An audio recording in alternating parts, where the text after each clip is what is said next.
May ipapaliwanag lang ako sa inyo mga kabarya at ito'y napaka-importante dahil ang daming nagtatanong nito kung paano ba ang magiging transaction kung meron ka ng mga barya na hinahanap ng mga kolektor na tulad ko. At hindi lang ito nangyayari sa bentahan ng barya, kundi sa halos lahat ng commodities. Ito ay ang tinatawag na online transaction. For example, ako mga kabarya, kunyari ay may hinahanap ako ng ganitong taon at ganitong denominasyon. Let's say, 2006, 5 piso. Ang una nyong gawin ay mag-comment kayo sa video na inyong napanood. Siguraduhin nyo lang mga kabarya na ang purpose ng video ay naghahanap talaga ang kolektor ng ganong taon at ganong denominasyon. Minsan kasi, ang purpose lang naman ng isang video ay information o mga kwento tungkol sa barya. At kung nakita ko naman ang iyong comment na talagang hinahanap ko ang mga pinost mo na barya, ang susunod ko naman sinasabi ay PM na lang. O ibig sabihin, ako ay i-private message. Tulad ng ginawa ng isa nating kabarya dahil alam niya na ako ay naghahanap na kung hindi nyo pa napapanood, ito ay may title na Big 4 BSP Series. At isa dyan ay meron siya. Kaya't yan ang ipapakita ko sa inyo. Ang aktwal na transaksyon na nangyayari sa online.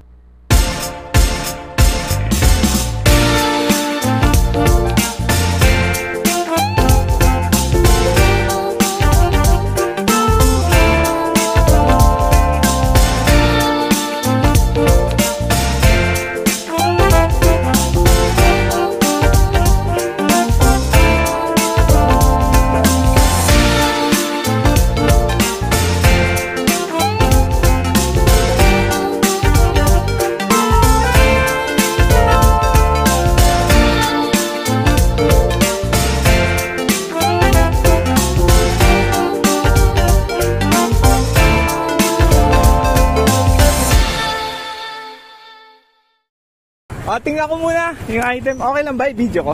Sige mo na. Hindi naman kita yung mukha mo eh. Alis lang po kanina. Oo. Lala Move.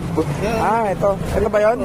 Pero okay na yung payment, di ba? Ito, okay na. Sige. Ito. Ito na, na-deliver na. Thank you boss. Ano name mo? Plain. Thank you.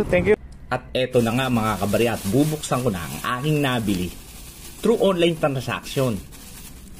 Ang hari ng 5 piso BSP series. Tingnan lang natin mga kabarya kung legit ba talaga. Ano ba ang aking tinutukoy?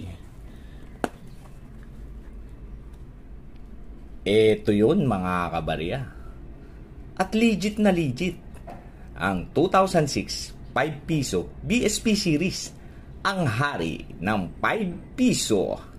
Salamat sa seller at napakaganda ng kondisyon. Ganyan mga kabarya ang nangyayari sa online transaction. At dahil nga alam ng ating kabarya na ako ay naghahanap ng 2006 5 piso. At alam nyo ba ang aking unang tinatanong nang hihingi ako kabarya ng video clips? Bakit? Ang daming scammer sa online. Kumukuha lang ng mga video na hindi naman kanila. At ito ay kanilang binebenta. At natuwa ako sa pinadalang video clips ng ating seller. Dahil sa background nito ay makikita mo ang real time at date. At ang susunod na aking itinatanong ay ang location. Dahil minsan hindi natutuloy ang transaksyon. Dahil ang aking kausap ay taga Zamboanga, taga Cebu, taga Mindanao. Samantalang ako naman ay taga Laguna. At hindi rin sila sanay makipag-deal sa mga third-party courier tulad ng LBC, JRS. Kaya hindi natutuloy ang transaction. Buti na lang mga kabarya, nagkataon na ang pinagtatrabahuhan ng seller at ang aking pinagtatrabahuhan ay halos malapit lamang. Kaya kami ay nagkasundo na ipalalamove na lang dahil hindi nagkatugma ang aming mga schedule. Meet up sana ang mangyayaring transaksyon. Pero maliit lang naman ang delivery charge. Kaya sinagot ko na lang dahil sa totoo lang mga kabarya,